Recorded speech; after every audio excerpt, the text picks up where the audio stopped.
ወንጌላውያኑ ዘንድ የተነሳ አንድ ሐሳብ አለና መጽሐፍ ቅዱስ የሰው ልብ እጅግ ክፉ ነው ማንስ ያውቀዋል ይላል። ይሄው መጽሐፍ ቅዱስ እግዚአብሔር ራሱ የክፋት ምንጭና ፈጣሪ መሆኑን ደግሞ ይነግረናል።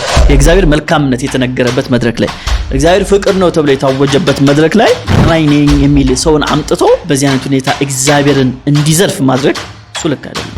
ለአብርሃም የራራው እግዚአብሔር በውስጣይ ላይ ግን ጣዖት ይመስል የደም መስዋዕት ሲቀበል እናነባለን። ግን መስዋዕት እንዲያደርጋት እግዚአብሔር አዞታል ወይ? አላዘዘውም። ዮፍታሔ በራሱ ተነሳሽነት በራሱ ምኞት ያደረገው ነገር ነው። ከዚህ በላይ ቴሮሪስት አለው። እግዚአብሔር ኤልያስን ግደልልኝ አላለው። ትእዛዙ የመጣው ከእግዚአብሔር ሳይሆን ከራሱ ከኤልያስ ነው። መከራን መቀበሉ አፍቃሪ አምላክ የሰውን ሁኔታ የሚረዳና ሰውን የሚወድ አምላክ ለመሆኑ ማስረጃ አይሆንም ወይ ነው ጥያቄ። እንግዲህ የቦታ የት ነው? አማኑኤል ህብረት ቤተክርስቲያን ሜክሲኮ አጥቢያ።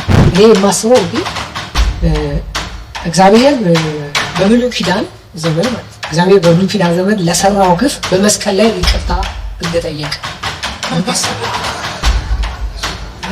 እግዚአብሔር በብሉይ ኪዳን ለሰራው ግፍ ይቅርታ ለመጠየቅ ነው መስቀል ላይ ኢየሱስ የሞተው ተብሎ የምታመልኩት አምላክ ጌታ መሲህ ላይ እንደዚህ ሲላገጥ እንዴት ትስቃላችሁ? እንዴት አስቻላችሁ?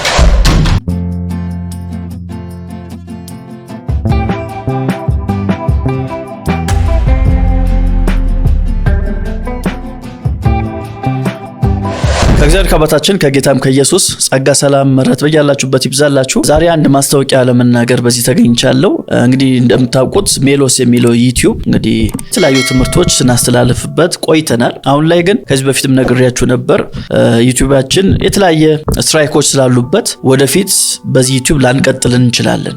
አናቅም መቼ ሊዘጋ እንደሚችል አናቅምና ዋርኒንጎች ስላሉበት ምናሰብን ባካፕ ዩቲዩብ ለመክፈት አስቤያለሁ እና ያ ዩቲዩብ ቲዮሎጂ ክላስ ነው የሚለው። ስለዚህ እዛ ዩቲዩብ ላይ ገብታችሁ ሰብስክራይብ እንድታደርጉ በጌታ ፍቅር ጠይቃችኋለሁ። እዛ ዩቲዩባችን ላይ ስሙ ራሱ እንደሚናገረው ቲዮሎጂ ክላስ ነው የሚለው። ስነ መለኮታዊ ትምህርቶችን ወደ እናንተ እናደርሳለን ማለት ነው። በተለይም ዶክትሪናል የሆኑ ሐሳቦች ላይ በጣም ፎከስ አድርገን እንሰራለን። የሆነ ጊዜ ላይ ሜሎስ ዩቲዩብ ቢዘጋ እንኳን ባካፕ ስላለን በዛ እንቀጥላለን ማለት ነው። ስለዚህ ሁላችሁም እየሄዳችሁ ያንን ዩቲዩብ ሰብስክራይብ እንድታደርጉ በጌታ ፍቅር ጠይቃለሁ።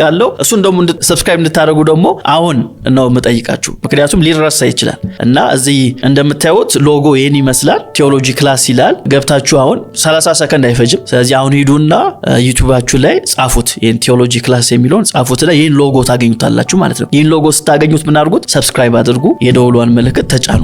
ስለዚህ ልክ 1000 ሰብስክራይብ ስንደርስ ቪዲዮ እንለቃለን ማለት ነው እና አሁን እየገባችሁ ያው እየጠበቅኩ ነው። ቶሎ በሉ። ቲዮሎጂ ክላስ የሚለውን ይሄን ሎጎ ስታገኙ ምን አድርጉት? ሰብስክራይብ አድርጉ ማለት ነው። ተከታታይ የሆነ ትምህርተ ሥላሴን፣ ነገረ ክርስቶስን፣ ነገረ መንፈስ ቅዱስ፣ የጸጋ ስጦታ እና አጠቃቀሙ ምን ይመስላል የሚል ሰዎችንም እያመጣን ከነሱ ጋራ በቃ ትክክለኛ የሆነ ቲዮሎጂ ክላስ ስነ መለኮታዊ ትምህርቶችን ወደ እናንተ ስለምናደርስ ካሁኑ ቶሎ ሰብስክራይብ አድርጉትና እንደው በሁለት ቀን ውስጥ 1000 ሰብስክራይበር እንድታስገቡት በጌታ ፍቅር ጠይቃለሁ። የኛው ዩቲዩብ እንግዲህ ጥሩ ከሆነ በዚሁ እንቀጥላለን። ድንገት ግን ከተዘጋብን ወደዛ መሄዳችን ግድ ስለሚሆንብን ሰብስክራይብ እያደረጋችሁ እንድትቆዩ እንድትጠብቁን በጌታ ፍቅር ጠይቃለሁ። ጸጋ ይብዛላችሁ። ከእግዚአብሔር ከአባታችን ከጌታም ከኢየሱስ ክርስቶስ ጸጋ ሰላም ምሕረት በያላችሁበት ይብዛላችሁ። እናፈርሳለን የተሰኘውን መርሃ ግብራችን ነው ጀምረናል። በዚህ መርሃ ግብር ላይ የስተት ትምህርቶችን እናፈርሳለን ማለት ነው። የስተት አስተሳሰቦችን በእግዚአብሔር ዕውቀት ላይ የሚነሱትን ማንኛውንም አይነት ሰዋዊ የሆኑ አስተሳሰቦችን፣ ሰባዊ የሆኑ ምልከታዎችን፣ ፍልስፍናዊ እይታዎችን በእግዚአብሔር ዕውቀት ላይ የሚነሳውን የምናፈርስበት መርሃ ግብራችን ነው። ዛሬ እንግዲህ የምናፈርሰው ወንጌላውያኑ ዘንድ የተነሳ አንድ ሐሳብ አለና እሱን ሐሳብ ዛሬ እናፈርሳለን ማለት ነው። እንግዲህ ፕሮግራሙ መካር ሙግት የተሰኘ ፕሮግራም ነው። መርሃ ግብሩ እንደ መርሃ ግብር የተነሳበት ዓላማ ጥሩ ዓላማ ነው። ለመስማት እንደቻልኩት ጥሩ ዓላማ ነው። ሰዎች የተለያዩ ምልከታዎች ያሏቸው ሰዎች መጥተው ትክክለኛ በሆነ መንገድ የሚሟገቱበት መድረክን መፍጠር ነውና ባጭሩ ማለት ነው መፍጠር ነውና እሱ ደግሞ በጣም አስፈላጊ ነው። ለኛ ሀገር አስፈላጊ ነገር ነው። ሐሳቦቻችንን በደንብ በነጻነት አንዳችንን አክብረን መግለጽ መቻል ይሄ በጣም አስፈላጊ ነገር ነውና ይበል የሚያሰኝ መርሃ ግብር ነው። ግን ደግሞ ዛሬ ማነሳው ሐሳብ ሙግቶች ያስፈልጉናል ወይ? አዎ ያስፈልጉናል። መነጋገር አለብን ወይ? አዎ አለብን። መወያየት አለብን ወይ? አዎ አለብን። ምንም ጥያቄ የለውም። በተለይም ክርስቲያን የተባል አንድ አይነት የእምነት መሰረት ያለን ሰዎች በዋናው በሚባል ትምህርት ላይ አንድ ብንሆንም አንዳንድ ግን የተለያየ ምልከታዎች ሊኖሩን ይችላሉ። እሱ ምንም ችግር የለውም። የተለያየ ምልከታዎች ሊኖሩን ይችላሉ። ለምሳሌ ሹመትን በተመለከተ አሁን በዚህ ዘመን ሐዋርያቶች አሉ የሉም የሚል ጥያቄ ይነሳል። የተለያዩ ሰዎች የተለያየ ምልከታን ያስቀምጣሉ። አሁን እነዚህ ሜጀር የሚባሉ ነገሮች አይደሉም፣ ዶክትሪን አይደሉም። በሌላ መገላለጥ ዚያርዶት ዶክትሪን አይደሉም። ስለዚህ በእነዚህ አይነት ጉዳዮች ላይ ክርስቲያን የሆንን በእምነት አንድ የሆንን ሰዎች ዶክትሪናል በሆኑ ኢሹዎች ላይ አንድ የሆንን ሰዎች ተገናኝተን እንደዚህ አይነት ውይይቶችን ልናደርግ እንችላለን። ይሄ በራሱ ምንም ችግር የለውም። ግን ደግሞ ሙግት አስፈላጊ ቢሆንም እርስ በራስ የምናደርጋቸው ውይይቶች አስፈላጊ ቢሆኑም ግን ሬድ ላይን የሚባል ግን አለ፣ ቀይ መስመር ግን የሚባል አለ። እሱን ሳንስት መሆን አለበት። ቀዩን መስመር ሳንስት መሆን አለበት። ምን ማለት ነው? አንድ ሰው እኔ ክርስቲያን ነኝ እኔ አማኝ ነኝ ብሎ ግን የኢየሱስ ክርስቶስ ሞት አስፈላጊ አይደለም እስቲ በሱ ላይ እንወያይ ካለኝ ይሄ ሰውዬ ሲጀመር ክርስቲያን አይደለም። ስለዚህ እንደ ክርስቲያን ቶለሬት አድርጌው እንደ ክርስቲያን ላዋራው አልችልም በክርስቲያን መድረክ ላይ። ስለዚህ ይህን ሰውዬ ላዋራው የምችለው እንዴት ነው? ኢ አማኝ ነው፣ ክርስቲያን አይደለም። ስለዚህ ኢ አማኝ ጋር እንደማደርገው አይነት ውይይት ነው እንጂ ማወራው የክርስቲያን ውይይት ነው ብዬ ወይም የክርስቲያን ሙግት ነው ብዬ ክርስቲያናዊ በሆነ ቦታ ላይ መድረክ ላይ እድል ፈንታ አልሰጠውም። ስለዚህ ውይይቶች ያስፈልጋሉ፣ በጣም ያስፈልጋሉ። ግን ሬድ ላይን አለ፣ ቀይ መስመር ደግሞ የሚባል አለ።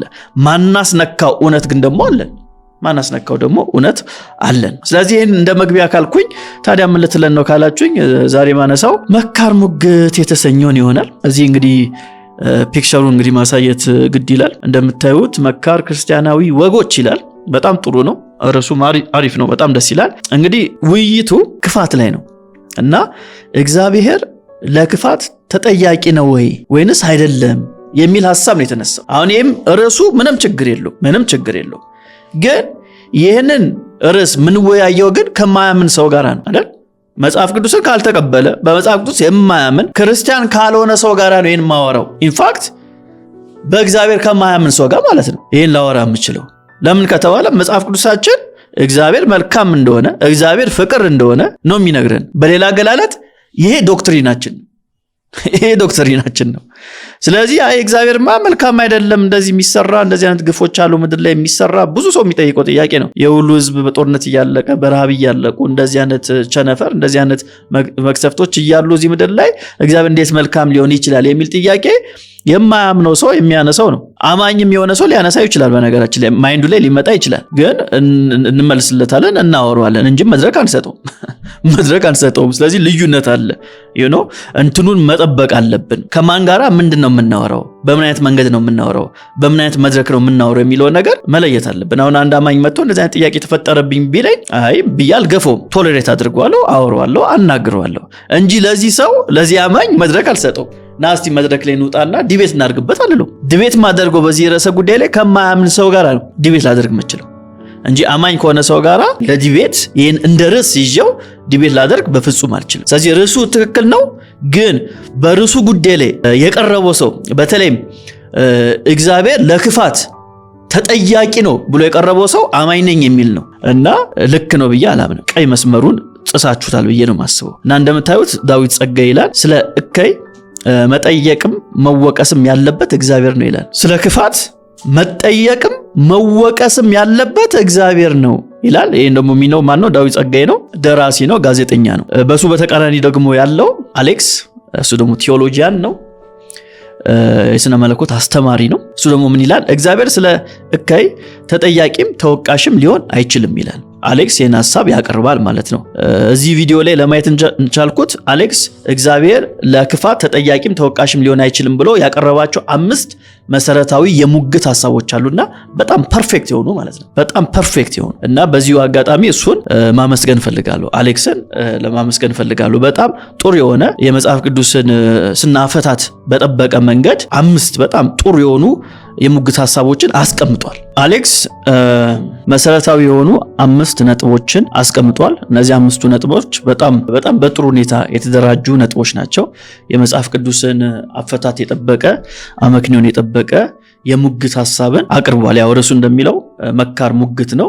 መካር የሆነ ሙግትን አቅርቧል ማለት ነው። ለዚህም ደግሞ እሱን በጣም ማመስገን ፈልጋለሁ። ይብዛል ማለት ፈልጋለሁ። አወያይ ደግሞ የነበረው አበባዬ ወይም ደግሞ ኤቢ በቲክቶክ ስሙ፣ እሱም ደግሞ ጥሩ ሞዴሬተር ነበር። ደቂቃ የያዙ ነገሮችን ጥሩ አድርጎ ፋሲሊቴት አድርጓል። እሱም በጣም በርታ ሊባል የሚያስፈልግ ነው ብዬ አስባለሁ። ግን ትንሽ እንደ ኮሜንት ያለኝ ግን ኤቢ ጋር አንዳንድ ሐሳቦች ሲያነሱ እንደዚህ ይል ነበርና እሱ ነገር ባይኖር ጥሩ ነው። ምክንያቱም አወያይ ሞዴሬተር ምን መሆን አለበት? በቃ የራሱ አቋም ቢኖረውም ግን ምንም አይነት ሪአክሽን ማሳየት የለበትምና የሆነ ሰው ሲያወራ እንደዚህ የምንለው ከሆነ እየተስማማን ነው ማለት ነው። እና እንደዚህ አይነት ሪአክሽኖች ባይኖሩ መልካም ነው ብዬ አስባለሁ። ግን ከሞላ ጎደል በጣም አሪፍ ሞዴሬተር ነበር። ፕሮግራም የተዘጋጀበት ቦታ እሱ ላይ ደግሞ በጣም ጥያቄ አለኝ። የተዘጋጀው ከታች እንደምታዩት አዲስ አበባ አማኑኤል ህብረት ቤተክርስቲያን ሜክሲኮ ይላል። እንግዲህ አማኑኤል ህብረት ቤተክርስቲያን በጣም የምናከብራት ምንወዳት ብዙ ነገር የተጠቀምንባት ቤተክርስቲያን ነች።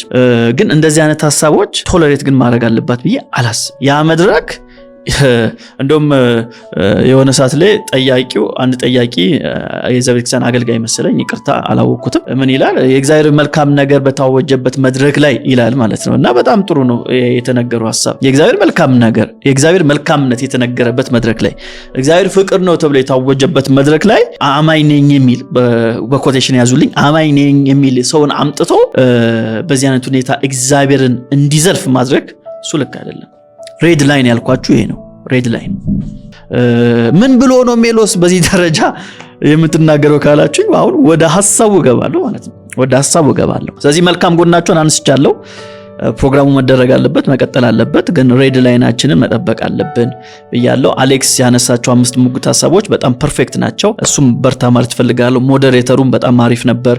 ዳዊት ጸጋዬ ኢየሱስ መልካም ነገር አለው የካላችሁ፣ ያው መልካም ነገር አለው። እንግዲህ ጥሩ ነገሮችን አፕሪሺየት ማድረግ አለብን። መልካም ነገሩ ምንድነው? አቀራረቡ ደስ ይላል፣ ቃላት አጠቃቀሙ ደስ ይላል። ሐሳቡን ልክ ባይሆንም ሐሳቡን ግን ያደራጀበት መንገድና ፍሰቱ የተጠቀማቸው ቃላቶች ያው ደራሲም ስለሆነ ጠቅሞታል ብዬ አስባለሁ። በጣም እንዲሰማ አድርጓል ማለት ነው። የተጠቀማቸው ቃላቶች ውበት ነበራቸው። እሱን ማድነቅ ፈልጋለሁ። ሐሳቡ እስከተባለ ሐሳቡ እኩይ ነው፣ ክፉ ሐሳብ ነው ያለው። እሺ ወደ ሐሳቡ ንግባ። እስቲ ሰምተኑ እንመለስ። ዳዊትን መጽሐፍ ቅዱስ የሰው ልብ እጅግ ክፉ ነው ማንስ ያውቀዋል ይላል። ይሄው መጽሐፍ ቅዱስ እግዚአብሔር ራሱ የክፋት ምንጭና ፈጣሪ መሆኑን ደግሞ ይነግረናል። ስለዚህ ሰው መምሰል ያለበት እግዚአብሔርን ነውና ሰው ክፉ ቢሆን አይገርምም፣ ከአምላኩ የተማረው ነውና። እኔ እግዚአብሔር ነኝ፣ ከኔም ሌላ ማንም የለም። ብርሃንን ሰራው፣ ጨለማውንም ፈጠርኩ። ደህንነትን እሰራለሁ፣ ክፋትንም እፈጥራለሁ። እነዚህን ሁሉ ያደረግኩ እግዚአብሔር እኔ ነኝ ይላል ትንቢተ ኢሳይያስ 45:7 ላይ። እሺ እንግዲህ መስማት እንደቻልነው ከደራሲና ጋዜጠኛ ዳዊት ምንድን ያለው? መጽሐፍ ቅዱስ የሰው ልብ እጅግ ክፉ ነው ማንስ ያውቀዋል ይላል አለ። ጥቅስ አልነገረንም፣ አይልም እያልኩ አይደለም፣ ግን ጥቅስ አልነገረንም። ይሄው መጽሐፍ ቅዱስ እግዚአብሔር ራሱ የክፋት ምንጭና ፈጣሪ መሆኑን ይነግረናል። ስለዚህ ሰው መምሰል ያለበት እግዚአብሔር ነውና ሰው ክፉ ቢሆን አይገርምም፣ ከአምላኩ የተማረው ነውና ይላል። ምንድነው የሚለው? ሰው ክፉ ቢሆን አይገርምም። ለምን? ከአምላኩ የተማረው ነውና። እኔ እግዚአብሔር ነኝ፣ ከእኔ ሌላ ማንም የለም። ብርሃንን ሰራው፣ ጨለማን ፈጠርኩ፣ ደህንነትን እሰራለሁ፣ ክፋትንም እፈጥራለሁ። እነዚህ ሁሉ ያደረኩ እግዚአብሔር እኔ ነኝ ይላል ኢሳይያስ 45:7 ላይ በማለት ተናገረ። የመጀመሪያው ነገር ሐሳቡን ሲጀምር ጥቅሱን አልነገረንም። እሱ አንደኛው ድክመቱ ነው። ይሄው መጽሐፍ ቅዱስ እግዚአብሔር ራሱ የክፋት ምንጭና ፈጣሪ መሆኑን ይነግረናል አለ? አይነግረንም። እግዚአብሔር የክፋት ምንጭ ነው አይልም። የጠቀሰውን ጥቅስ አብራራላችኋለሁ። ኢሳይያስ 45:7 ላይ እግዚአብሔር የክፋት ምንጭ ነው አይልም። ይሄ የዳዊት የራሱ ሐሳብ ነው። ወደ መጽሐፉ የጨመረው የራሱ የሆነ የክፉ ሐሳቡ ነው መሆኑን ይነግረናል ካለ በኋላ ስለዚህ ሰው መምሰል ያለበት እግዚአብሔርን ነውና ሰው ክፉ ቢሆን አይገርምም አለ። ለምን? ከአምላኩ የተማረው ነውና። በጭራሽ እግዚአብሔር ክፋትን አላስተማረም። እንደዚህ አይነት እግዚአብሔር መጽሐፍ ቅዱስ አያውቀውም። እግዚአብሔር እንደውም በተቃራኒው ዘፍጥረት ምዕራፍ 1 ላይ ሰማይና ምድርን ሲፈጥር ሰውን ሲፈጥር ምንድነው ያለው? መልካም ነው እያለን የተናገረው። ለምሳሌ ኦሪት ዘፍጥረት ምዕራፍ 1 ቁጥር 10 ላይ ማየት እንችላለን። እግዚአብሔር ያ መልካም እንደሆነ አየ። ቁጥር 18 ላይ እግዚአብሔር ያ መልካም እንደሆነ አየ እያለ እግዚአብሔር የፈጠራቸው ነገሮች ሁሉ መልካም እንደሆኑ ይናገራል። መልካም እንደሆኑ ይናገራል። ከዛ ሲጨርስ ሰውን ፈጥሮ ሲጨርስ ቁጥር 31 ላይ እግዚአብሔርም ያደረገውን ሁሉ አየ፣ እነሆም እጅግ መልካም ነበር። ማታም ሆነ ጠዋትም ሆነ ስድስተኛ ቀን። ስለዚህ እግዚአብሔር ለ6 ጊዜ ያክል ምን እያለ ነበር? መልካም ነው፣ መልካም ነው፣ መልካም ነው እያለ የፈጠረው። ከዛ ሰውን በመልኩና በምሳሌው ከፈጠረ በኋላ እግዚአብሔር ምን አለ? ያደረገውን ሁሉ አየ፣ እነሆም እጅግ መልካም ነበር። ስለዚህ ሰው እግዚአብሔርን የሚመስለው በዚህ በመልካም ነገር ነው እንጂ በክፋት አይደለም። በክፋት አይደለም። እግዚአብሔር ለሰው ልጅ ክፋትን አላስተማረም። ይሄም የደራሲ ዳዊት የራሱ የሆነ ክፉ ሐሳብን ወደ መጽሐፍ ቅዱስ ለማስገባት የሞከረበት ሂደት ነው። ጥሩ፣ ይህን ካልኳችሁ የጠቀሰውን ጠቅሰኝ እንግዲህ ለዚህ ሐሳቤ ይመጥናል ብሎ የጠቀሰው ትንቢተ ኢሳይያስ ምዕራፍ 45 ቁጥር 7 ነው። እሱን ሐሳብ ላንብብላችሁ ምን እንደሚል ከራሱ ከመጽሐፍ ቅዱሱ ላንብብላችሁ። ኢሳይያስ 45 ቁጥር 7 ብርሃንን ሰራው፣ ጨለማውንም ፈጠርኩ፣ ደህንነትንም እሰራለሁ፣ ክፋትንም እፈጥራለሁ፣ እነዚህን ሁሉ ያደረግኩ እግዚአብሔር እኔ ነኝ ይላል። ስለዚህ ሐሳብ ይጠቅስና አንዳንድ ሰዎችም አማንያን የሆኑትም ይጠቅሱና ያው እግዚአብሔር ክፋትን ፈጥሯል ይላሉ ማለት ነውና በጣም ነው የሚያሳዝኑኝ። በነገራችን ላይ እንደዚህ አይነት ሰዎች በተለይም ክርስቲያን ነኝ ብሎ ይህን ጥቅስ እግዚአብሔርን ክፉ ለማድረግ የሚጠቅሱ ሰዎች በጣም ሊታዘንላቸው ያስፈልጋቸዋል ብዬ አስባለሁ። ለምን ካላችሁኝ አንዳንድ ሐሳቦችን ላንሳላችሁ። ኢሳይያስ 45ን በተመለከተ እንግዲህ በመጀመሪያ ደረጃ መጽሐፍቶች ሲጻፉ ወይም መጽሐፍ ቅዱስን ስናጠና ለምሳሌ ትንቢተ ኢሳይያስ ተነስቷል። ትንቢተ ኢሳይያስ ማን የጻፈው? ለምን የተጻፈው? ተደራሲያኖቹና ማን ናቸው? ጸሐፊውን ጽሑፍ ሲጽፍ የነበረበት ሁኔታ ምን ይመስላል? የሚሉ ነገሮች መታየት አለባቸው። ዝም ብሎ የሆነ ጥቅስ ተመዝዞ እንደዚህ ነው ተብሎ የሆነ የራስ እንደምዳሜ መስራት በጣም ልክ አይደለም።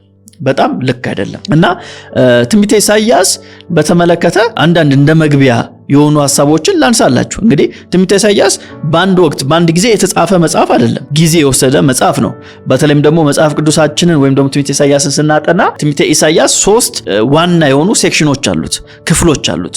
የመጀመሪያው ከምዕራፍ 1 እስከ ምዕራፍ 39 ነው። ሁለተኛው ደግሞ ከምዕራፍ 40 እስከ ምዕራፍ 45 ነው። ሶስተኛው ደግሞ ከምዕራፍ 56 እስከ ምዕራፍ 66 ነው። አሁን የተነሳንበት ምዕራፍ ትንቢተ ኢሳይያስ ምዕራፍ 45 ላይ ያለውን ሐሳብ ስለሆነ በሁለተኛው ሰከንድ ኢሳያ በሚባለው በሁለተኛው ሴክሽን ላይ ነው የምናገኘው ማለት ነው። እንግዲህ ሴክሽን በ540 ቢሲ አካባቢ እንደተጻፈ ነው የሚገመተው እና የተጻፈው ደግሞ ወደ ባቢሎናውያን ስደት ወይም ምርኮ ላይ በነበሩ ጊዜ ነው እስራኤላውያን ምዕራፍ የተጻፈው ማለት ነው። እና እግዚአብሔር እዚህ ትንቢተ ኢሳይያስ ምዕራፍ 45 ላይ የሚናገረው በጣም የሚገርም ነገር አለው። በጣም የሚገርም ነገር። ይሄን በደም ስሙኝ። ቁጥር 1 ላይ እንደዚህ ይላል፣ እግዚአብሔር ለቀባሁት ይላል አሕዛብንም በፊቱ አስገዛ ዘንድ የነገስታትን ወገብ እፈታ ዘንድ በሮቹም እንዳይዘጉ መዝጊያዎቹንም በፊቱ ከፍት ዘንድ ቀኝ እጁን ለያዝኩት ለቂሮስ እንዲህ ይላል። ስለዚህ ቂሮስ ስንል ንጉስ ነው፣ የአሕዛብ ንጉስ ነው። እና እግዚአብሔር ይህን አሕዛብ ንጉስ ለራሱ ዓላማ ሲጠቀምበት እናገኛለን ማለት ነው። ምን ብሎ ቀባሁት ይላል። ቀባሁት በማለት ይናገራል። እንግዲህ እንደነገርኳችሁ እስራኤላውያን በምርኮ ውስጥ ነበሩ፣ በባቢሎናውያን ምርኮ ውስጥ ናቸው ያሉት። ይሄ ቂሮስ የተባለው ንጉስ ደግሞ የፐርሺያ ንጉስ ነው። የፐርሺያ ንጉስ ነው። ፐርሺያ ምንላት አሁን ያለችዋን ኢራን ማለት ነች። የሷ ምንድነው? ንጉስ ነው። ስለዚህ እግዚአብሔር ይህንን የኢራኑን ንጉስ ወይም የፐርሺያውን ንጉስ ተጠቅሞ እስራኤላውያን ደግሞ በምርኮ ናቸው ያሉት በየት? ባቢሎን ደግሞ ምንላት ያሁኗ ኢራቅ ነች። ስለዚህ ይህን ንጉስ የአሕዛብን ንጉስ ተጠቅሞ ባቢሎናውያኖችን ወቅቶ ወይም ኢራቆችን ወቅቶ ምን ያደርጋል ማለት ነው? እስራኤላውያኖችን ነፃ እንዲያወጣ ይጠቀምበታል ማለት ነው። ስለዚህ የፐርሺያውን ንጉስ እግዚአብሔር ምን ያደረገው? ቀባው። ለራሱ ዓላማ ምን ያደረገው? ተጠቀመበት። ለራሱ ዓላማ ሲጠቀም እናያለን። በተለይ ትንቢተ ኢሳይያስ ምዕራፍ 45 እዚሁ ምዕራፍ 45 ቁጥር 13 ላይ እንደዚህ ይላል፣ እኔ በጽድቅ አስነስቼዋለሁ፣ መንገዱንም ሁሉ አቀናለሁ። እርሱ ከተማዬን ይሰራል፣ በዋጋም ወይም በደሞዝ ሳይሆን ምርኮኞቼን ያወጣል ይላል የሰራዊት ጌታ እግዚአብሔር። ምኖቼን ምርኮኞቼን ያወጣል ይላል ማ የሰራዊት ጌታ እግዚአብሔር። እኔ በክፋት ነው የሚለው አይደለም፣ በጽድቅ አስነስቼዋለሁ ይላል። በጽድቅ አስነስቼዋለሁ ይላል። ስለዚህ የንጉሱን ሂደት ወይም ደግሞ የመጽሐፉ ሲጻፍ ትንቢተ ኢሳይያስ ምዕራፍ 5 ላይ ያለው ሐሳብ ባክግራውንድ ሂስትሪው ይሄን ይመስላል። አንደኛው።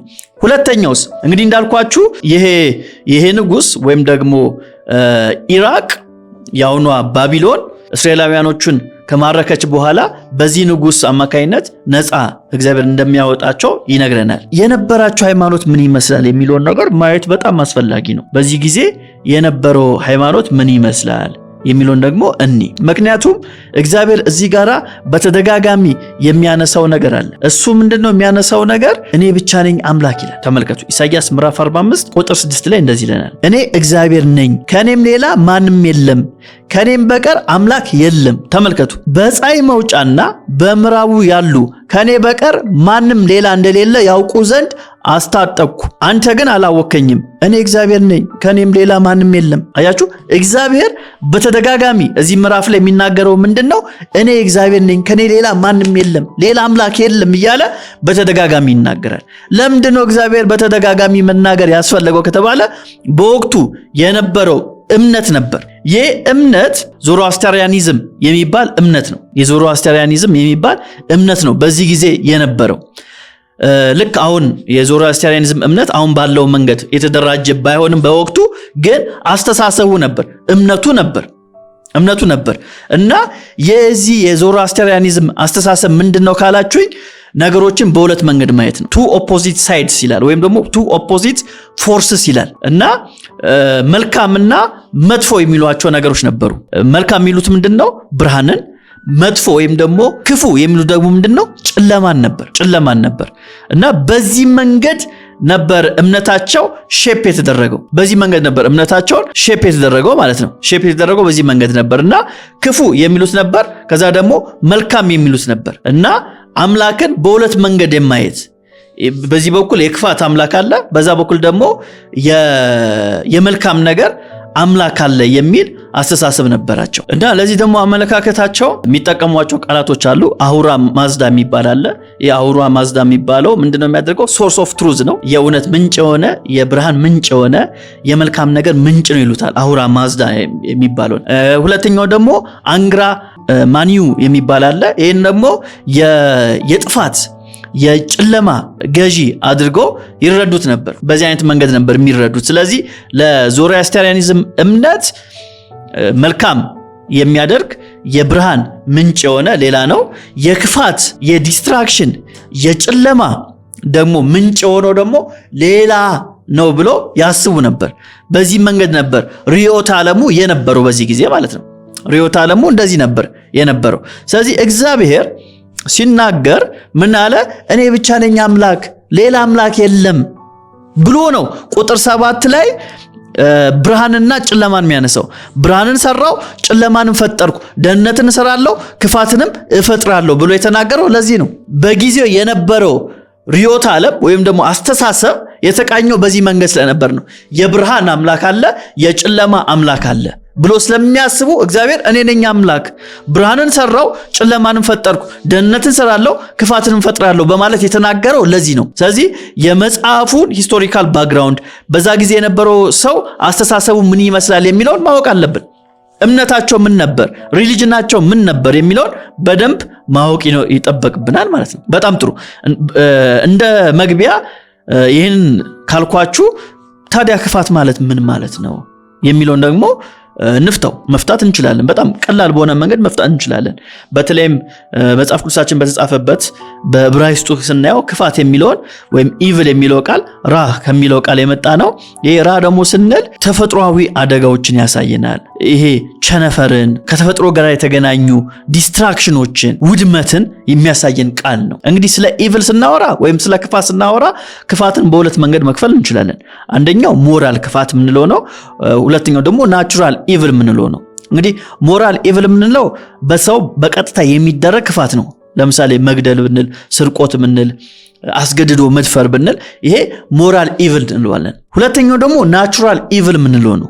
ናቹራል ኢቪል ደግሞ የምንለው በሰው በተዘዋዋሪ መንገድ የሚከናወን ክፋት ሊሆን ይችላል። ለምሳሌ ድርቅ የምንለው ወይም ደግሞ ረሃብ ምንለው ለሁለቱ ቃላቶች ቢለያዩ ግን እነዚህ ነገሮችን የሰው ልጅ ላይ ያደርጋቸው ይችላል ክፋት ናቸው ለምሳሌ ኢኮሲስተሙን በማበላሸት አይደል ዝግጅት ባለማድረግ ሰዎች በረሃብ ሊጠቁ ይችላሉ ድርቅ ስንል ያው ተፈጥሯዊ የሆነ ነገር ነው ረሃብ ደግሞ ሰው ሰራሽ ነው ብዙ ጊዜ የሚሆነው ማለት ነው ስለዚህ ሞራል ኢቭል እና ናቹራል ኢቭል ብለን ልንከፍለው እንችላለን እዚህ ጋራ የተጠቀሰው ኢቭል ወይም ክፋት ተብሎ የተጠቀሰው እዚህ ጋራ ኢቭል ሞራል ኢቭል አይደለም ናቹራል ኢቭል ነው ለምሳሌ እግዚአብሔር ሰዶምና ገሞራን ምን አድርጓል አጥፍቷል ምን አድርጎ ከላይ እሳት የእሳት ዲንን አዝንቦ አጥፍቷል ምድርን በኋላ አጥፋም ወይ እግዚአብሔር አጥፍቷል አይደል የሰው ልጅ ክፉ በሆነበረበት በዛ ጊዜ እግዚአብሔር ምን አደረገ ፍርዱን አከናወነና ፍርዱ ታይቷል ምድርን ምን አድርጓታል በውሃ አጥፍቷታል ይሄንን ነው እግዚአብሔር እየተናገረ ያለው ክፋት ሲል እዚህ ጋራ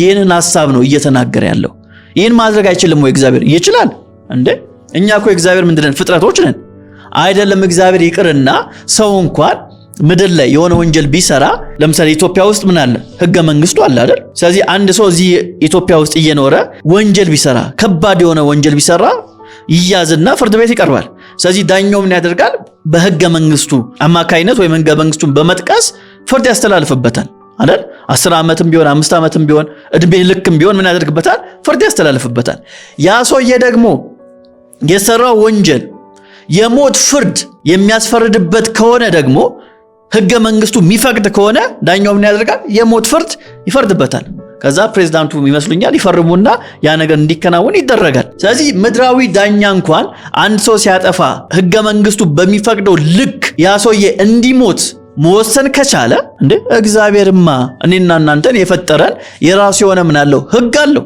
ሰው ከዛ ህጉ ውጪ ሲመላለስ ሰው ላይ መፍረድ አይችልም ወይ እግዚአብሔር ይችላል ይህንን ስልጣን ይህንን ፓወር ለምድራዊ ዳኛ የሰው ልጅ መስጠት ከቻለ ይህን ሲስተም የሰው ልጅ መዘርጋት ከቻለ በዳኛው ፍርድ ላይ ጥያቄ ሳናነሳ እግዚአብሔር ሲፈርድ ጥያቄ ምናነሳ ከሆነ ስተናል ስለዚህ እግዚአብሔር የሰው ልጅ በጣም ክፉ ስለነበር ወይም ደግሞ ያደረገው ነገር ከእግዚአብሔር ህግ ውጪ ስለነበር ወንድ ከወንድ ጋር ሲገናኝ እግዚአብሔር ምን ያደረገ የእሳት ዲንን ከሰማይ ያዘነበና ሶዶምና ገሞራን አጠፋ በኖህ ታሪክ ደግሞ እንደምናውቀው በውሃ እግዚአብሔር ምድርን ሲያጠፋት እናያለን ስለዚህ ለወንጀል ወይም ደግሞ ለኃጢያታቸው እግዚአብሔር ምን ያደረገ ፍርድን ሲፈጽምባቸው እናያለን ማለት ነው ስለዚህ ኢሳይያስ ምዕራፍ 5 ላይ ያለው ሐሳብ በጣም በቀላሉ በዚህ አይነት መንገድ ማየት እንችላለን እንጂ እግዚአብሔር የክፉ ነገር ምንጭ ነኝ እያለ አይደለም የክፉ ነገር ምንጭ ነኝ እያለ አይደለም እንደዚህ አይነት ሐሳብ መጽሐፍ ቅዱሳችን በፍጹም የለውም ስለዚህ ትንቢተ ኢሳይያስ ምዕራፍ 45ን ስናይ ቀደም እንዳልኳችሁ በዛ ጊዜ የነበረውን አስተሳሰብ ማወቅ አለብን በተለይም ደግሞ የፐርዣው ንጉስ ስለነበረ የተጠቀሰው ፐርዣ በዛ ጊዜ የነበራት እምነት ምን ይመስላል እንግዲህ እንዳልኳችሁ አሕዛብ ነው ስለዚህ አሕዛቦች የተለያየ አማልክቶች ነበሯቸው የተለያየ አስተሳሰብ ነበራቸው ስለዚህ ፐርዣ ላይ የነበረው እምነት ምን ይመስላል ብለን ማየት አለብን ቀደም እንዳልኳችሁ የዞራስትሪያኒዝም እምነት ነበር እና በሁለት መንገድ ነበር የሚያስቡት መልካሙ አውራ ማዝዳ ይሉታል ክፉን ደግሞ አንግራ ብሎ ይጠሩት ነበር በዚህ ምክንያት ነው እንግዲህ ዱዋሊዝም ስለነበር ሁለትዮሽ የሚባል አስተሳሰብ ስለነበር እግዚአብሔር የለም ይያላቸው ነው አምላክ እኔ ብቻ ነኝ እግዚአብሔር እኔ ብቻ ነኝ ፈጣሪ እኔ ብቻ ነኝ እያለ ለመናገር የጠቀሰው ሐሳብ መሆኑን መረዳት አለብን ይሄን እንደ ማስረጃ አድርጌ አንድ ነገር ላሳያችሁ በተለይም እዚህ ጋር እንደምታዩት ኢንሳይክሎፒዲያ ኢራኒካ ተመልከቱ ኢንሳይክሎፒዲያ ኢራኒካ ላይ እንደዚህ የሚል ሐሳብ እናገኛለን ኤክስቼንጅ ኦፍ አይዲያስ also occurred second Isaiah ቀደም እንዳልኳችሁ በሶስት ይከፈላል ብያችኋለሁ አይደል ኢሳይያስ መጽሐፍ ትንቢተ ኢሳይያስ ስለዚህ የምናገኘው ሐሳብ የት ላይ ነው second Isaiah ላይ ነው የምናገኘው እዛ ላይ ምንድነው የሚለን so closely that both must have had a common source which must have been the Persian propaganda which represented Cyrus to the Babylonians as chosen by Marduk ይለናል አሁን መግቢያውን ይነግረናል ማለት ነው የሰከንድ ኢሳይያን መግቢያ ይነግረናል ንጉሱን ይጠቅስልናል ንጉሱን ከጠቀሰልን በኋላ ምንድነው የሚለን ሰከንድ ኢሳያ also answered many of the questions ይላል ሁለተኛ ኢሳያ ብዙ ጥያቄዎችን መልሷል ይላል የትኞቹን ጥያቄ ነው የመለሰው ከተባለ who created set in order justice the sun and the stars earth and sky waters and plants right thought light and darkness የትኛውን ጥያቄ ነው የመለሰው ኢሳይያስ የሁለተኛው ኢሳይያስ ምን ጥያቄ ነው የመለሰው ከተባለ ማን ነው የፈጠረው የሚለውን ጥያቄ የብርሃንን ማን የፈጠረው? ጨለማን ማን የፈጠረው? ልክን ማን የፈጠረው? ልክ አለመሆንን ማን የፈጠረው የሚለውን ጥያቄ መልስልናል ይልና ቱዲስ ዞራስተር ማን ነው? የዞራስተሪያኒዝም ሃይማኖት መስራች ነው። ዞራስተር had expected his audience to reply አሁራ ማዝዳ። አያችሁ አሁራ ማዝዳ ብሎ እንዲመልሱ ይጠብቅ ነበር ዞራስተር። second Isaiah makes Yahweh take the credit። ሁለተኛው ኢሳይያስ ግን ምንድነው የሚያደርገው? ያህዌ ክሬዲቱን እንዲወስድ ያደርጋል። either by similar rhetorical questions or by direct answers። ጥያቄ በመጠየቅ ወይም ደግሞ ምላሽን በመስጠት ይህን ጥያቄ ይመልሳል ይላል። ስለዚህ በዛ ጊዜ የነበረውን አስተሳሰብ ኢንሳይክሎፒዲያ ኢራኒካ ላይ ማግኘት ይችላልላችሁ ማለት ነው። ዞራስተሪያኒዝም የሚባል እምነት እንደነበር መስራቹ ደግሞ ዞራስተር እንደነበር፣ ይሄ ደግሞ አስተሳሰብ ሁለትዮሽ የሚባል አስተሳሰብ ነበራቸው። የክፋትና የክፉ ስፒሪት የሚሏቸው ነበራቸው። ስለዚህ እግዚአብሔር ግን መጣና ይሄ ንጉስ ሲመርጥ ሲቀባው ምን አለ? ተናገረ። እኔ ብቻ ነኝ እግዚአብሔር፣ ከኔ ውጪ ሌላ አምላክ የለም፣ ፈጣሪ የለም በማለት እግዚአብሔር እንደተናገረ እዚህ መጽሐፍ ላይ እዚህ ኢንሳይክሎፒዲያ ኢራኒካ ላይ ማንበብ እንችላለን። የበለጠ በዚህ ጉዳይ ላይ ማወቅ ደግሞ የምትፈልጉ ሰዎች ይህን መጽሐፍ ብታነቡት በጣም አሪፍ ነው። ዘ ቡክ ኦፍ አይሳያ ኢን ዘ ፐርሺያን ፔሪየድ የሚለውን መጽሐፍ በተለይም ጋዜጠኛ ዳዊት ከቻልክ ይህን መጽሐፍ ብታነብ እጅግ በጣም ትጠቀማለህ። ልክ እንደሱ ደግሞ እግዚአብሔር የክፋት ሁሉ ምንጭ ነው ብላችሁ የምታስቡ ሰዎች ደግሞ ይህን መጽሐፍ ብታነቡት ጥሩ ነው ብዬ አስባለሁ። በጣም ጥሩ። በሁለተኛ ደረጃ ደግሞ የተነሳውን ሐሳብ እስቲ እግዚአብሔር ክፉ ነው ለማለት የክፋት ሁሉ ምንጭ እግዚአብሔር ነው፣ ለክፋት ደግሞ ተጠያቂ መሆን አለበት እግዚአብሔር ነው ለሚለው ክፉ ለሆነው ለዚህ አስተሳሰብ ደግሞ የሚጠቅሰውን ሐሳብ ደግሞ ሰምተን እንመለስ። መሳፍንት 12 የእግዚአብሔር መንፈስ በዮፍታሔ ላይ መጣ፣ እርሱም ገላአድንና ምናሴን አለፈ፣ በገላአድም ያለውን ምጽጳን አለፈ፣ ከምጽጳም ወደ አሞን ልጆች አለፈ። ዮፍታሔም በእውነት የአሞንን ልጆች በእጄ አሳልፈ ብትሰጠኝ ከአሞን ልጆች ዘንድ በደህና በተመለስኩ ጊዜ ሊገናኘኝ ከቤቴ ደጅ የሚወጣው ማንኛውንም ለእግዚአብሔር ይሆናል፣ ለሚቃጠልም መስዋዕት አቀርበዋለሁ ብሎ ለእግዚአብሔር ስዕለት ተሳለ። ዮፍታሔም ሊዋጋቸው ወደ አሞን ልጆች አለፈ፣ እግዚአብሔርም በእጁ አሳልፎ ሰጣቸው። ከአሬርም እስከ ሚንትና እስከ አቢልክራምም ድረስ 20 ከተሞችን በታላቅ አገዳደል መታቸው። የአሞንም ልጆች በእስራኤል ልጆች ፊት ተዋረዱ። ዮፍታሔም ወደ ቤቱ ወደ ምጽጳ መጣ፣ እነሆም ልጁ ከበሮ ይዛ እየዘፈነች ልትገናኘው ወጣች። ለእሱም አንዲት ብቻ ነበረች፣ ከሷም በቀር ወንድ ወይም ሴት ሌላ ልጅ አልነበረውም። እሷንም ባየ ጊዜ ልብሱን ቀዶ አወይ ልጄ ሆይ ወደ እግዚአብሔር አፌን ከፍቻለሁና ከዚያው መመለስ ዘንድ አልችልም፣ በጣም አዋረድሽኝ አስጨነቅሽኝም አላት።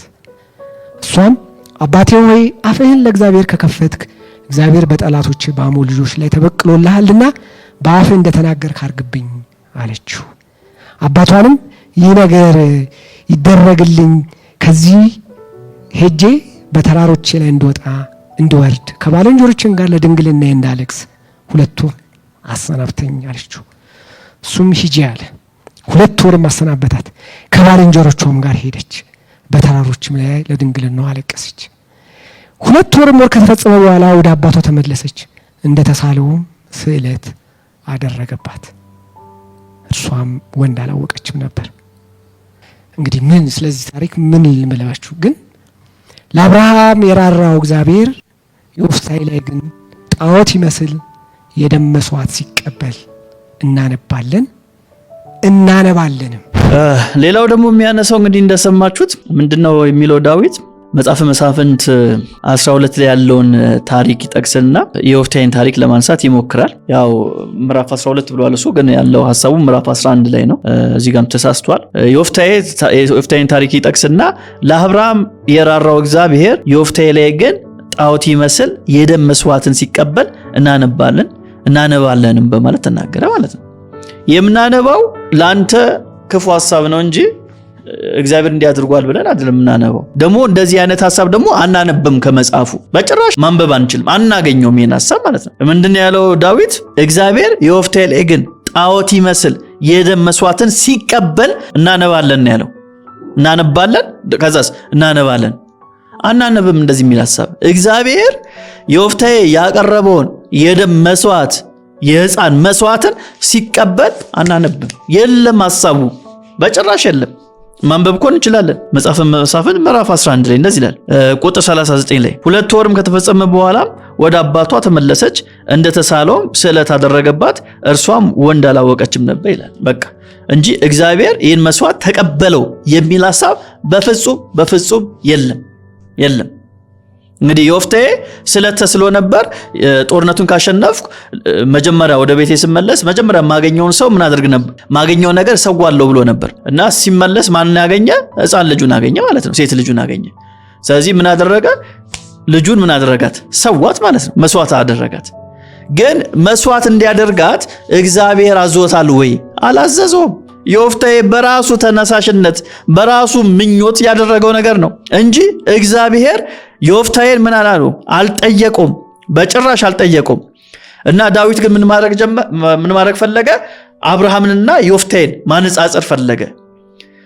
እግዚአብሔር ለአብርሃም ልጁን ይስሐቅ ሊሰዋ ሲል እንዳሰዋ ብሎ በግ አዘጋጅቶለታል አይደል? ታዲያ እግዚአብሔር ለአብርሃም ልጅ እንደዚህ ከራራ ለምንድነው ለዮፍታሔ ልጅ ያራራው አለ እንዴ? ለአብርሃም እኮ እግዚአብሔር ራሱ ነው የጠየቀው። አንድ ልጅን ሰዋልኝ ብሎ ጠየቀው። አብርሃም እሺ አለና ወሰደ። ልክ ሊሰዋ ሲል እግዚአብሔር እረፍ አለው፣ እንዳታደርግ አለው። ለምን ከተባለ እግዚአብሔር ምን አይልም? የሕፃናትን መስዋዕት አይፈልግም፣ አይጠይቅም፣ ጠይቆም አያውቅም። ስለዚህ እረፍ እንዳትሰዋ አለው። እዚህ ጋር ዮፍታሔ ጋር ስንመጣ እግዚአብሔር ልጅን ሰዋልኝ አላለው። ዮፍታሔ በራሱ ተነሳሽነት ሰዋት። አሁን እኔ ተነስቼ ልጅ የለኝም እንጂ ልጄን ለእግዚአብሔር ብዬ ብሰዋ እግዚአብሔር ተጠያቂ ይሆናል ወይ? ስለታለኝ ብዬ ልጄን ብሰዋት ብገላት እግዚአብሔር ተጠያቂ ይሆናል ወይ? አይሆንም። እግዚአብሔር እኮ በየሰከንዱ እየመጣ ጠልቃ አይገባም። ለሰው ልጅ ምን ሰጥቷል? ፍቃድ ሰጥቷል። በፍቃዳችን ለምናደርገው ነገር ደግሞ ተጠያቂዎች እንሆናለን። ስለዚህ ዮፍታሔን እግዚአብሔር ልጅን ሰዋልኝ ብሎ አልጠየቀውም። ዮፍታሔ ደግሞ ልጁን ከሰዋ በኋላ ሴት ልጁን ከሰዋ በኋላ ደግሞ እግዚአብሔር ያን መስዋዕት ሲቀበል ደግሞ አናነብም። ስለዚህ አሁንም ገጣሚ ዳዊት መጽሐፍ ቅዱስ የማይለውን የራሱን የሆነ ክፉ አስተሳሰብ መጽሐፍ ቅዱስ ላይ ለመጨመር የሞከረው ድርጊት ነው። ይህንን ክፍል አይሁዳውያን ራሳቸው እንዴት ነው የሚረዱት የሚለውን ደግሞ ላሳያችሁ።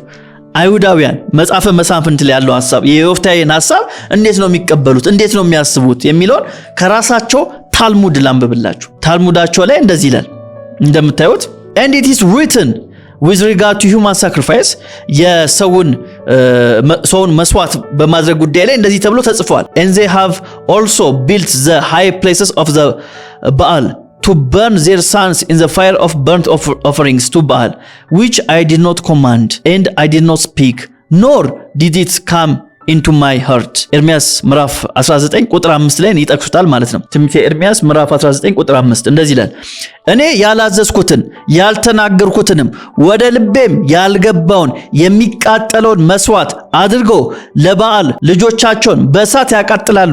ተመልከቱ፣ እኔ ያላዘዝኩትን ያልተናገርኩትንም ወደ ልቤም ያልገባውን የሚቃጠለውን መስዋዕት አድርገው ለባኦል ልጆቻቸውን በእሳት ያቃጥላሉ። ምኖቻቸውን? ልጆቻቸውን። እኔ ምን ያላልኩትን ያላዘዝኩትን ያልተናገርኩትን ልጆቻቸውን መስዋዕት አድርገው ምን ያደርጋሉ? ያቃጥላሉ የሚለውን ይህን ክፍል ሲተረጉሙ ነው በታልሙዳቸው። አይሁዳውያን ይህን ክፍል ሲተረጉሙ በታልሙዳቸው ይህን ይጠቅሱና the Gemara interprets each phrase of this verse ይላሉ። እያንዳንዱን ቨርስ ገማራ ይተረጉመዋል ብለው ምሳሌዎችን ያስቀምጡና አንደኛ ያስቀመጡት ምሳሌ ማንን ነው? ዮፍታሔን። እንደምታዩት this is referring to Jephthah who sacrificed his daughter as an offering ሴት ልጁን መስዋዕት አድርጎ ያቀረበውን ዮፍታሔን ይመለከታል። nor did it came into my heart this is referring to Isaac son of Abraham ከዛ ደግሞ ይስሐቅን ይመለከታል ይላሉ። ስለዚህ እግዚአብሔር የሕፃን ልጅን መስዋዕት አይቀበልም፣ አይፈልግም፣ አላዘዘምም በማለት አይሁዳውያን ራሳቸው ይህን ሐሳብ ያብራራሉ ማለት ነው። ራሳቸው አይሁዳውያን እግዚአብሔር ይህንን መስዋዕት ዮፍታሔ ሕፃኑን እንዲያቀርብ ምን አላደረገም? አላዘዘም። እግዚአብሔር ምን አላደረገውም? አልተቀበለውም ብለው ራሳቸው ታልሙዳቸው ላይ ማየት ማንበብ እንችላለን ማለት ነው። ታልሙድ 4a ላይ። ስለዚህ ይህ ሐሳብ ታዲያ የማን ሐሳብ ነው ከተባለ የገጣሚ ዳዊት ሐሳብ ብቻ ነው እንጂ በክርስትና ውስጥ እንደዚህ አይነት እምነት የለም። በአይሁዳውያንም ዘንድ ራሱ እንደዚህ አይነት እምነት የለም። ሽታውም ራሱ የለም። እንደውም አንዳንድ አይሁዳውያን ምንድነው የሚሉት? እንደውም ሴት ልጁን አልሰዋትም፣ በድንግልና እስከ መጨረሻው ድረስ በድንግልና እንድትኖር ትቷታል፣ ወንድ እንዳታገባ አድርጓታል የሚል ሐሳቡን ደግሞ የሚያንጸባርቁ አሉ አይሁዳውያኖች። ግን እነሱ በጣም ማይኖሪቲ ናቸው። በዋናነት ግን የሚታወቀው ትምህርታቸው ምንድነው? እግዚአብሔር የዚችን ሴት እንደ መስዋዕት አድርጎ እግዚአብሔር ምን አላደረገም? አልተቀበለውም፣ ሲጀመር ገና አላዘዘውም ብለውን ያስቀመጡት ማለት ነው። ስለዚህ ክፉ ሐሳብ ያለው እግዚአብሔር ወይንስ ዳዊት ነው? በነገራችን ላይ እንግዲህ እኔ ማሳያችሁ በጣም የተወሰኑትን ሐሳቦች ነው እያሳያችሁ ያለሁት እንጂ በጣም ለጆሮ የሚሰቀጥጡ እግዚአብሔር ላይ በምን አይነት አንደበት አፉን ሲያላቅቅ እንደነበረ ዳዊት እንግዲህ ገብታችሁ ስሙ ማለት አልፈልግም። መስማት ምንም አትጠቀሙበትም። በጣም ነበር የሚያሳዝነው ማለት ነው። ቪዲዮ ላይ የሰሟቸው ቃላቶች እንደውም እኔ የተወሰኑትን እያሰሟቸው ያሉት እንደውም በጣም በሚገርም ሁኔታ አንድ የተናገረው ቃል አለ። እስቲ እሱን ሰምተን እንመለስ። እግዚአብሔር ከራሱ አላነሰምን? በአንዲት ምስኪን ታዳጊ ልጅ የደም መስዋዕትነት የሚረካ እግዚአብሔር አይታያችሁምን? ምን ይላል እዚህ ጋር? እግዚአብሔር ከራሱ አላነሰምን ይላል። እግዚአብሔር ከራሱ አንሶ አያውቅም ወዳጄ። ምን አይነት አመክንዮ ነው? ምን አይነት አመክንዮ ነው? እግዚአብሔር እንዴት ነው ከራሱ የሚያነሰው? በአንዲት ምስኪን ታዳጊ ልጅ የደም መስዋዕትነት የሚረካ እግዚአብሔር አይታያችሁም? ምን አለ? አይታየንም እንዴ? እግዚአብሔር በዚህች ልጅ ደም ረክቻለሁ መቼ ነው ያለው? አልታየንም። ኢቭን በዚህች ልጅ ደም ይቅርና በቀራንዮ ደም ራሱ እግዚአብሔር አልረካም። አንዳንድ ሰዎች እንደዚህ ይላሉ ስብከት ላይ፣ መጽሐፍ ቅዱስ አይልም። ስብከት ላይ ግን አንዳንድ ሰው ይላል ኢየሱስ ክርስቶስ መስዋዕት ሲሆን እግዚአብሔር አብ ረካ ይላሉ። በልጁ ደም እግዚአብሔር አብ ረካ ብሎ የሚሰብኩ ሰዎች አሉ። ይሄ ልክ አይደለም። እግዚአብሔር አብ በልጁ በኢየሱስ ደም ረካ የሚል በትንቢትም አናገኝም፣ በሐዋርያትም ትምህርት አናገኝም። መስዋዕቱን ተቀበለ ነው እንጂ ረካ የሚል በደም ረካ የሚል ነገር መጽሐፍ ቅዱሳችን ላይ የለም። አይደለም በዚህች ንጹህ ልጅ ደም ይቅርና ባላዘዘው ነገር እንኳን እግዚአብሔር እንዴት ሊረካ ይችላል? እና ይሄ በጣም ልክ አይደለም። አይታያችሁምን እንዳልከው አልታየንም። አንተ ጌት አምጥተ እንደታየ እግዚአብሔር ይወቅ። ይሄ ብቻ አይደለም፣ እግዚአብሔርን ቴሮሪስት ይሏል። እስቲ እንስማው። ከዚህ በላይ ቴሮሪስት አለው። ተመልከቱ እንግዲህ እግዚአብሔር ምን ይሏል? ቴሮሪስት ብሎ ይጠራዋል። እግዚአብሔርን ቴሮሪስት ብሎ ሲጠራው ህዝቡ ደግሞ ምን ያደርጋል? ይስቃል። እንደውም ይገለፍጣል ብለው ይሻላል። ህዝቡ ይገለፍጣል። እንግዲህ ይሄ ቦታ የት ነው? አማኑኤል ህብረት ቤተክርስቲያን ሜክሲኮ አጥቢያ። እዛ ይህንን ሐሳብ ለመስማት የተዳደመው ሰው እንግዲህ አብዛኛው አማኝ ነው ብዬ ለውሰድ። ምን ያደርጋል? እግዚአብሔር ቴሮሪስት ነው ሲባል የሚያመልከውን አምላክ ቴሮሪስት ነው እያለ እግዚአብሔር ላይ ሲያሾፍበት ህዝቡ ምን ያደርጋል? ይስቅ ነበር። በጣም ነው የሚያሳዝነው። እና እግዚአብሔር ቴሮሪስት ያለው ኤልያስ ያስገደላቸውን የጣዖት ነቢያቶችን በተመለከተ ነው። ግን አሁንም መጽሐፍ ቅዱስ የማይለውን ሐሳብ ነው ጋዜጠኛ ዳዊት ሲናገር የምናገኘው። ሐሳቡን የምናገኘው መጽሐፈ ነገሥት ቀዳማዊ ላልኳችሁ ምዕራፍ 18 ላይ ሐሳቡን እናገኛለን። እና እዚህ ላይ የተገደሉ ነቢያቶች አሉ። ጣዖት አምላኪ የሆኑ ጣዖትን የሚያስመልኩ ነቢያቶች ናቸው የተገደሉት ማለት ነው። እነዚህ ነቢያቶች ግን ያስገደለው ማን ነው ከተባለ እግዚአብሔር አይደለም። እግዚአብሔር ኤልያስን ግደልልኝ አላለው። ትእዛዙ የመጣው ከእግዚአብሔር ሳይሆን ከራሱ ከኤልያስ ነው። ከራሱ ከኤልያስ ነው ትእዛዙ የመጣው። ይህን በምናውቃለን ከተባለ ማንበብ ነው። ቁጥር 40 ላይ እናንብብ። እንደዚህ ይላል፣ ኤልያስም ከባኦል ነቢያት አንድ ሰው እንዳያመልጥ ያዙ አላቸው። ያዟቸውም። ኤልያስም ወደ ቂሶን ወንዝ ወስዶ በዚያ አሳረዳቸው ይላል። ትእዛዙን የሰጠው ማን ነው? ራሱ ኤልያስ ነው። የተገደሉት ደግሞ እነዚህ ነቢያት ነን የሚሉ ጣዖት አስመላኪ የሆኑት እነሱን ነው እንዲገደሉ ትእዛዝን የሰጠው። ትእዛዝን የሰጠው ማን ነው? እግዚአብሔር አይደለም። ትእዛዙን የሰጠው ማን ነው? ኤልያስ ነው። ኤልያስ ነው ትእዛዙን የሰጠው። ስለዚህ እግዚአብሔርን ይህን ክፍል ጠቅሶ እግዚአብሔርን ቴሮሪስት ማለት ልክ አይደለም። ባይጠቀስም ራሱ እግዚአብሔርን ቴሮሪስት ማለት ልክ አይደለም። ግን ይህን ጥቅስ እግዚአብሔር ባላደረገው እግዚአብሔር ባላዘዘው ሊወነጀል በፍጹም አይገባም። እና ወደ 450 የሚጠጉ የባል ነቢያቶች ተገደሉ ማለት ነው።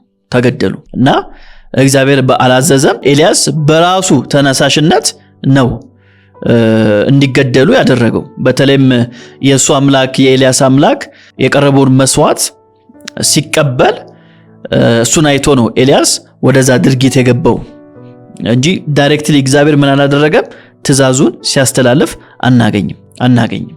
ስለዚህ እግዚአብሔር እነዚህ ነቢያቶች እንዲገደሉ ባላዘዘበት እግዚአብሔርን ቴሮሪስት ብሎ መጥራት በጣም ልክ ያልሆነ ሐሳብ ነው። እሺ በስተመጨረሻ የሚያነሳው አንድ ሐሳብ አለ። ይህ ሐሳብ ደግሞ በጣም እስካሁን ድረስ ከጠቀስኳቸው ሐሳቦች በጣም ክፉ የሆነ ሐሳብ አሁን ማሰማቸው ሐሳብ ነው።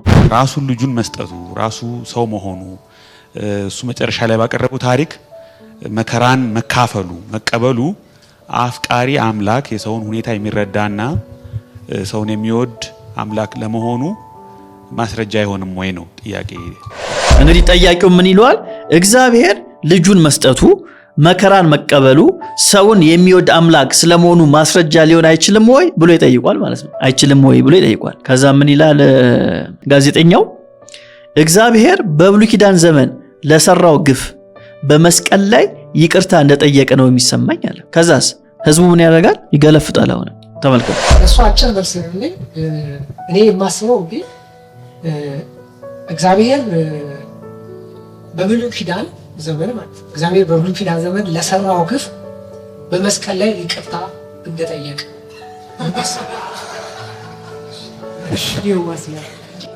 አያችሁ? ህዝቡ ምን ያደርጋል? ይስቃል፣ ይገለፍጣል። ኢየሱስ ክርስቶስ የሰራውን የመስዋዕትነት ስራ ወደ ምን ይቀይረዋል? እግዚአብሔር በብሉይ ኪዳን ለሰራው ግፍ ይቅርታ እየጠየቀ ነው አይደል? እንደዛ ነው የሚሰማኝ አለ። ታዲያ እነዚህ የሚሰማውን ሰው መድረክ ሰጥቶ እስቲ እውነትን ተናገር ብሎ እንደተሟጋች ማሰብ ጤነኛነት ነው አይደለም። ኢአማኝ ቢሆን ኦኬ ኢአማኝ ነው ልንል እንችላለን። ከኢአማኝ ጋር የሚደረግ ዲያሎግ ነው ሊባል ይችላል። ግን ክርስቲያን ነኝ የሚል አማኝ ነኝ የሚል ሰው እንደዚህ ያመነ ምኑ ነው አማኝ ምንለው? ህዝቡስ አዳነኝ ነፃ ወጣኝ ወደዋለው የሚለውን ኢየሱስ ላይ እንደዚህ አይነት ነገር ሲነገር እንዴት መሳቅ ቻለ? እንዴት አስቻላችሁ? እግዚአብሔር በብሉይ ኪዳን ለሰራው ግፍ ይቅርታ ለመጠየቅ ነው መስቀል ላይ ኢየሱስ የሞተው ተብሎ የምታመልኩት አምላክ ጌታ መሲህ ላይ እንደዚህ ሲላገጥ እንዴት ስቃላችሁ? እንዴት አስቻላችሁ? በእውነት ክርስቲያኑ ማህበረሰብ ላይ ጥያቄ የሚያስነሳ ነገር ነው። ቢያንስ እዚህ ቦታ ላይ የተገኘው ላይ ለዚህ ምንም ምላሽ መስጠት ራሱ አያስፈልግም ማለት ምላሽ መስጠት ራሱ ለዚህ ሐሳብ እሱን መሆን ነው። ምክንያቱስ ከተባለ መጽሐፍ ቅዱሳችን በጣም በግልጽ ሁኔታ እግዚአብሔር አንድያ ልጁን እስኪሰጥ ድረስ ዓለሙን እንዲሁ ወዷልና ነው የሚለን። ስለዚህ እግዚአብሔር ልጁን የሰጠው ዓለምን ስለሚወድ ነው እንጂ ጥፋት አጥፍቻለሁና ይቅርታ ለማለት አይደለም። ለአንተ ኃጢአት ነው ክርስቶስ የሞተው። እንደውም እግዚአብሔር እንደነዚህ አይነት አስተሳሰብ ያላቸው ሰዎች ላይ መቅሰፍቱን ስላላወረደ መልካምነቱን ያሳየናል እንጂ ክፉ ሊባል አይገባውም። ክፉ ሊባል በፍጹም አይገባውም። እግዚአብሔር መልካም ቸር ነው። መልካሙ እረኛችን እሱ ነው። እግዚአብሔር ክፉማ ከሆነ ክፉዎች ላይ እንዴት መፍረድ ይችላል? አይችልም። እግዚአብሔር ራሱ በተያዘበት ወንጀል በተያዘበት ኃጢአት እንዴት ሰዎች ላይ መፍረድ ይችላል? አያችሁ፣ እግዚአብሔር ክፉ ነው ማለት ዳኝነቱ ላይ ራሱ ጥያቄ ማንሳት ነው። ይሄ ደግሞ በብሉይ ኪዳንም በአዲስ ኪዳንም የሌለ በአይሁዳውያንም በክርስትናም ላይ የሌለ አስተሳሰብ ነው። ይሄን ይመስላል እንግዲህ በጣም ከብዙ በጣም በጥቂቱ ይሄን ይመስላል። ክርስቲያኖች ቀይ መስመር አለን። ቀይ መስመራችንን አናስነካም። መድረኮቻችንን መጠበቅ አለብን። መድረኮቻችን ላይ የማንም አይነት አስተሳሰብ እየመጣ እንደፈለገ እንዲያወራ መፍቀድ የለብንም። መድረኮቻችንን እንጠብቅ። ሙግትም ከሆነ ቅድም ባልኩት መግቢያ ላይ ባልኩት መንገድ ነው መደረግ አለበት ብዬ ማስበው ትክክለኛው መንገድ እሱ ነው ብዬ አስባለሁ። ስለዚህ በቀጣይ እነዚህ አይነት ሙግት ታዘጋጁ ሰዎች ይህንን ከግምት ውስጥ እንድታስገቡት በወንድማዊ ምክር መናገር ፈልጋለሁ። ለወንድማችን ዳዊት ደግሞ ጸልዩለት፣ ወደ እውነት እንዲመጣ፣ ጌታን እንዲያውቅ፣ ኢየሱስን እንዲቀበል ማለት ነው። ለዚህ ሰው ያለኝ ነገር አንድ ነገር ብቻ ነው፣ ርህራሄ ብቻ፣ ሐዘኔታ ብቻ ነው ያለኝ። ስለዚህ እውነተኛ ክርስቲያኖች የሆናችሁም እንድትጸልዩለት አደራላለሁ። በዚህ አይነት ጥያቄ ውስጥ የተያያዛችሁ ሰዎች ካላችሁ እውነታው ይሄ ነው። መጀመሪያ መጽሐፍ ቅዱስን እወቁ። የሆነ ጥቅስ ብቻ መዛችሁ እግዚአብሔር ላይ እንዲህ ነው ለማለት አትቸኩሉ። የመጽሐፉን ሐሳብ፣ ታሪካዊ ዳራውን፣ የቃሉን ፍቺ ማየት በጣም አስፈላጊ ነገር ነው ማለት ፈልጋለሁ። የዛሬው መርሃ ግብር በዚህ ላይ እንፈጽማለን። በሌላ ርዕሰ ጉዳይ ላይ እስከምንገናኝ የአብ ፍቅር፣ የወልድ ቸርነት፣ የመንፈስ ቅዱስ ኅብረት ከሁላችን ጋር ይሁን።